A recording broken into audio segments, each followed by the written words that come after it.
Alright, so this is the grade crossing where the electrification actually ends. You can see it ends right here. So the two lines basically just go into two different poles.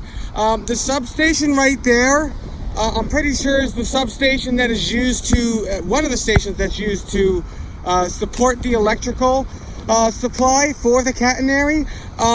If you can look down, if you see where there's a red car that just crossed, so there's cars crossing down there. I don't know if you can see in the video. Then there was a yellow bus. That grade crossing right there is the grade crossing at the south end of the Long Branch Yard. You would have seen it in the video that I just shot. To the south here is the line that continues down to Bayhead. It's double tracked all the way. The only section where it's not double tracked is the bridge over the Manasquan River near Manasquan. Okay, this is your simple,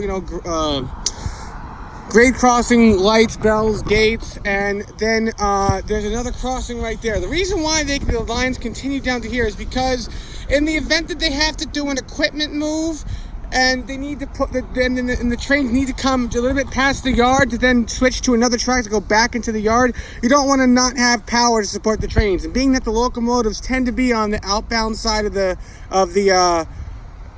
train, so they're on the side facing Bayhead or Long Branch, not the New York end. The cab car tends to be on the New York end.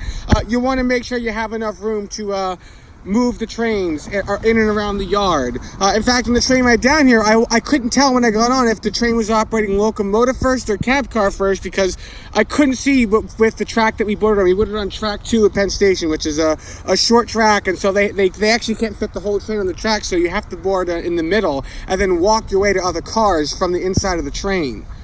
It was probably about a 10 or 12 car train. So you would need a significant length here to make sure you don't have enough room. As they say in film school, you can always cut it shorter, you can't cut it longer. So better to be a little bit extra careful with length, having a little bit too much length and too little. You have a signaling system here. It is signaled to run in both directions, so if they needed to send a southbound train on the northbound track or a northbound train on the southbound track, they could do so. Dispatch could do so if they needed to. This is basically what the system could look like if we're talking about proposing a partial electrification for the Newburyport-Rockport line. This is what it would sort of look like in Beverly. You would say have the Beverly station be where Long Branch is. You would run the catenary wires a little bit past the station, and then you would have a setup like this where they would go into 2 final poles and then be anchored down. And there's a train coming actually right now. I don't know exactly where, but I'm going to get out of the way of the tracks. And you'll see one of the diesel electric shuttle trains. So what they do is they have electric trains that can bring you to Long Branch from New York, and then if you want to get further, they have diesel electric shuttle trains. Here's one coming up from Bayhead. This is a diesel electric shuttle train. They typically are single level cars, and you have a PL 42 AC locomotive on the rear. To be honest, I hate those locomotives because they're aesthetically displeasing, and they also are rough weather. You can't operate them at high speeds.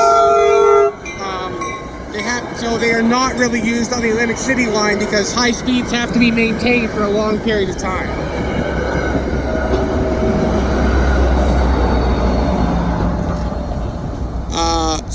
And that train will run into Long Branch stop, and then the people will get literally right off the train, off the platform, walk across the platform, and then board the electric train if they wanted to continue past Long Branch towards New York.